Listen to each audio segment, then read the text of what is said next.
Tuhan, kali ini saya berbicara tentang konsistensi. Ada bahasa Latin berkata begini, "Cutta cavat lapidem non viset saepe cadendo," yang artinya tetes-tetes air melubangi batu, bukan karena kekuatannya, tetapi karena tetesannya selalu diulangi pada tempat yang sama. Saya akan memulai dari kisah seorang pemuda sederhana yang dianggap bodoh dan terbelakang saat orang tuanya sebelum meninggal memberikan sebuah wejangan bagi pemuda ini. Ketika kedua orang tuanya tidak ada lagi, maka tidak ada lagi yang akan mendukungnya. Oleh karena itu, pemuda ini harus bisa mandiri. Sebuah kata wejangan dari orang tua pemuda berkata begini, "Jadilah seperti tetesan air yang mampu melubangi batu. Fokuslah pada apa yang kamu kuasai dan kamu akan menjadi seseorang yang disegani banyak orang," ujarnya pada seorang anak. Seiring berjalannya waktu, pemuda ini kemudian melanjutkan usaha ayahnya sebagai tukang kayu. Karena sejak kecil ia sudah sering membantu ayahnya dalam menilai kayu. Ia memperoleh kemampuan untuk mengenali dan menilai kayu dengan baik. Suatu hari seorang yang sudah tua mendatangi pemuda tersebut untuk mencari kayu yang dapat dipahat menjadi patung. Pemuda tersebut dengan cepat memberikan kayu terbaik untuk pahatan. Siapa sangka orang tua tersebut nyatanya adalah pemahat terkenal di desa tersebut. Dan karena kayu yang diperoleh dari pemuda tersebut sangatlah bagus, ia menjadi langganan yang terus membeli kayu dari sang pemuda ini. Lama-kelamaan pemuda tersebut menjadi dekat dan sangat dekat dengan sang pemahat. Dan ia pun memutuskan untuk belajar memahat dari sang pemahat. Namun, saat ia baru akan mulai belajar memahat, sang pemahat memberikan wejangan pada anak muda itu. "Jika ingin menjadi pemahat terbaik, jadilah seperti tetesan air yang mampu melubangi batu. Fokuslah pada apa yang kamu kuasai, maka kamu dapat menjadi seorang yang sukses," ujar si pemahat. Mendengar nasihat tersebut, pemuda itu menyadari bahwa wejangan dari sang pemahat dan orang tuanya memang menjadi pedoman keberhasilannya. Walaupun ia adalah seorang yang dianggap bodoh dan terbelakang, dengan fokus dan kerja keras, ia akhirnya menjadi pemahat yang disegani karena keahliannya. Sebuah kisah yang dapat menjadi pembelajaran bagi saudara dan saya, yang membuktikan bahwa tidak peduli seberapa kerasnya sebuah batu itu, namun tetesan air dapat menaklukkannya. Konsisten adalah kemampuan untuk terus-menerus berusaha sampai suatu pencapaian berhasil diraih seperti tetesan air, sehingga dapat melubangi sebuah batu besar. Ini merupakan sebuah analogi di mana dunia ini penuh dengan ujian, tantangan hidup yang begitu kerasnya, namun tetap dapat dikalahkan jika memiliki tekad dan fokus serta memiliki ketetapan hati dan tetap konsisten. Kata konsisten mengingatkan kita tentang kisah yang pernah dialami oleh Mordekai yang tercatat dalam kitab Ester pasal 3 ayat 24 dan 4. Dan semua pegawai raja yang di pintu gerbang istana raja berlutut dan sujud kepada Haman, sebab demikianlah diperintahkan raja tentang dia. Tetapi Mordekai tidak berlutut dan tidak sujud. Setelah mereka menegur dia berhari-hari dengan tidak didengarkannya juga, maka hal itu diberitahukan merekalah kepada Haman untuk melihat apakah sikap Mordekai itu dapat tetap, sebab ia telah menceritakan kepada mereka bahwa ia orang Yahudi.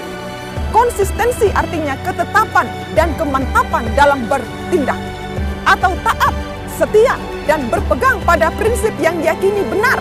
Konsistensi seseorang dapat dilihat dan dari praktek hidupnya yang nyata, di mana seseorang bertindak sesuai dengan keyakinannya. Tidak banyak orang yang dapat memiliki sikap konsistensi ini. Sering terjadi bahwa orang dapat bersikap pelin-pelan sesuai dengan kondisi yang menguntungkan dirinya. Sikap inkonsistensi ini ibarat bunglon yang selalu menyesuaikan diri dan mengkompromikan keyakinannya dengan keadaan. Kita perhatikan, saat Raja Ahasuerus memberi kedudukan tinggi dan kekuasaan kepada Haman, maka Haman bertindak berlebihan. Ia haus kekuasaan. Ia menghendaki semua orang untuk menyembahnya, menundukkan kepala sebagai tanda hormat kepada dirinya. Semua orang melakukan hal itu kecuali Mordekai. Mengapa Mordekai tidak mau membukukan badan kepada Haman sebagai tanda hormat? Pertama, karena Mordekai tahu siapa Haman sebenarnya. Haman adalah seorang yang membenci orang Yahudi. Haman memposisikan dirinya seperti raja, padahal Haman bukanlah raja. Kedua, Sebagai seorang Yahudi yang taat pada Taurat, Mordekai tahu bahwa hanya Allah yang patut dihormati dan disembah. Kedua alasan inilah yang membuat Mordekai menolak membukukan badan saat bertemu Haman.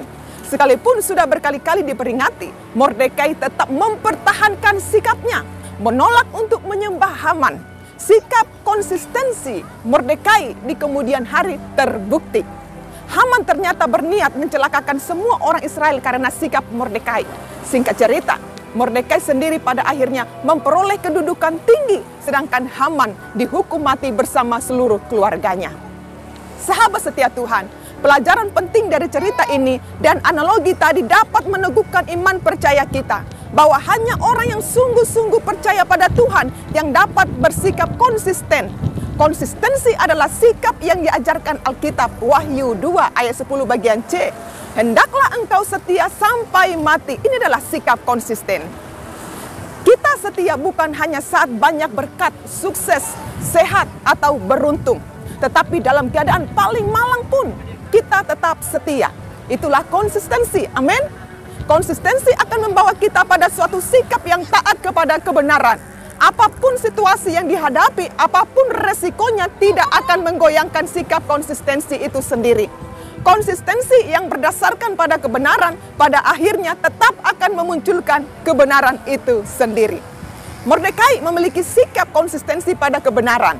Dan akhirnya setelah melewati tantangan dari konsistensi itu sendiri, yaitu ancaman pembunuhan pada dirinya dan bangsanya, tapi pada akhirnya kebenaran itu terkuak dan muncul sehingga Mordekai dan bangsanya diselamatkan Tuhan.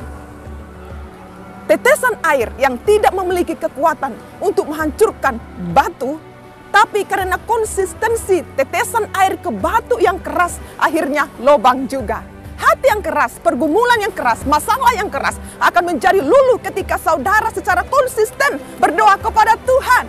Situasi apapun yang mengancam saudara, seperti Mordekai yang diancam kematian karena sikap konsistensinya pada kebenaran, maka apa yang terjadi? Situasi ancaman itu berbalik kepada orang yang merancangkannya. Saudara percaya ada Tuhan yang menyertai dan membela orang-orang yang memiliki sikap konsistensi pada kebenaran. Amin.